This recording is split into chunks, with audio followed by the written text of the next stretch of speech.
Salut à tous, hello, bonjour. Aujourd'hui, dans ce nouveau podcast, nous allons parler de l'un des plus graves, on va dire, entre guillemets, accidents de la conquête spatiale, celui de l'accident Challenger.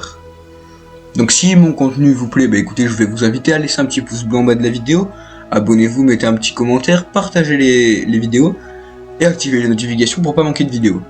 Sur ce, est-ce que vous êtes prêts? C'est parti dans 3, 2, 1, let's go!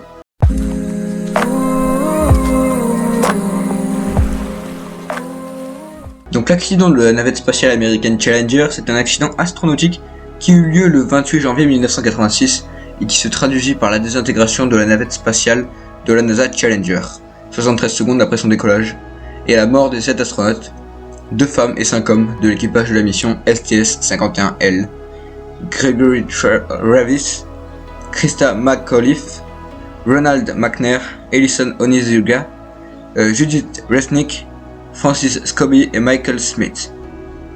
La défaillance d'un joint du propulseur d'appoint à poudre droit adjacent au réservoir externe de la navette en raison du froid provoqua un départ de flammes. En quelques secondes, le feu endommagea le réservoir principal rempli d'hydrogène. La structure céda sous la chaleur, le dôme inférieur du réservoir se sépara et les forces aérodynamiques dévièrent la trajectoire de la navette entraînant cette destruction. Le poste d'équipage et de nombreux fragments de la navette furent retrouvés au fond de l'océan lors des opérations de recherche menées au cours des mois suivants.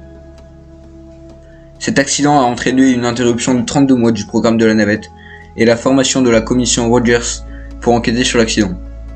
Celle-ci a constaté que la culture d'entreprise de la NASA et les processus de décision avaient été l'un des principaux facteurs ayant conduit à l'accident. Les dirigeants de la NASA, ils savaient que la conception du propulseur d'appoint à poudre par la société Morton Sciacol, elle présentait une faille potentiellement catastrophique dans les joints toriques depuis 1977, mais ils n'ont pas su régler ce problème correctement. Ils n'ont pas davantage été attentifs aux avertissements des ingénieurs sur les dangers de lancer la navette un jour aussi froid, et ils n'avaient pas remonté de manière adéquate ces problèmes techniques à la supérieure. La commission Rogers a fait 9 recommandations à la NASA à mettre en œuvre avant la reprise des vols de navette. De nombreuses personnes, dont des écoliers, assistèrent en direct au lancement de la navette, du fait de la présence dans l'équipe d'astronautes de Krista McAuliffe, institutrice, choisie par le projet Teacher in Space. La couverture médiatique de l'événement fut considérable. Cette catastrophe suscita ensuite de nombreux débats quant à la sécurité technologique et les prises de décision, et inspira une adaptation à la télévision en 1990. Avec l'accident de la navette spatiale Columbia, durant la phase de rentrée atmosphérique de la mission STS-107 le 1er février 2003, cet accident est l'un des plus marquants de la conquête spatiale américaine. Écoutez, j'espère que cette vidéo vous a plu. Si c'est le cas, moi je vais vous inviter à mettre un petit pouce bleu en bas de la vidéo. Abonnez-vous, partagez la vidéo. Mettez-moi en commentaire ce que vous voulez comme vidéo, ça c'est très important, ça me ferait beaucoup plaisir. Et puis n'oubliez pas d'activer les notifications pour pas manquer de vidéos. Je vous rappelle qu'elles sortent le samedi à 15h15. Donc salut à tous et à samedi prochain.